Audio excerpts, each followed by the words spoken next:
more skeptical, have been supposedly pushing back and have been saying that the briefings that are coming out of Israel are aggressive and over the top and are not supported by independent corroboration and evidence. And lastly, there was another report, definitely from Reuters, which spoke of a row between Israeli officials and the US Vice President, JD Vance, in which Vance is supposed to have told the Israeli officials that Israel was trying to lead the United States into a war in the Middle East, a war which was not in America's interest. For the record, that is the one report I lend the greatest credence to. I don't know for a fact that it happened, that the exchange between Vance and the Israelis really was of that kind, but it would be consistent with what is known of Vance's opinions and the kind of things he has been saying in the past.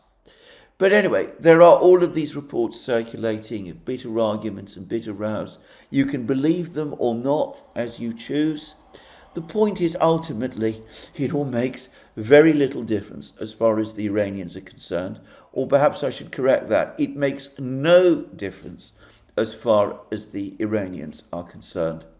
Either the United States the administration is divided and the president himself is a ditherer, but cannot control his Israeli ally and is being pulled along in Prime Minister Netanyahu's wake, or he is a duplicitous and treacherous individual who conspires to attack Iran.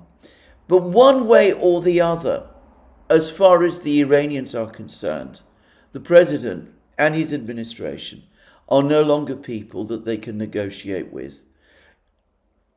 Going back to that press conference that the Iranian Foreign Minister Abbas Araghchi has given, he has said that the United States blew up the negotiating table. It is Israel and the United States blew up the negotiating table. The negotiations, which appeared to be going well, were underway between the United States and Iran. Araghchi himself had had successful and friendly meetings with the US's chief negotiator, Chief Steve Witkoff. And from an Iranian point of view, whether the attack on Iran is the product of chaos and America being pulled along in Israel's wake, or whether it was a treacherous operation planned by the United States all along, from an Iranian point of view, it makes no difference. The outcome is the same. The United States has attacked Iran in the middle of negotiations, and the Iranians have no reason to trust the United States anymore. In fact, as Araghchi straightforwardly said, they cannot trust the United States anymore. So, that then brings us to what happens next.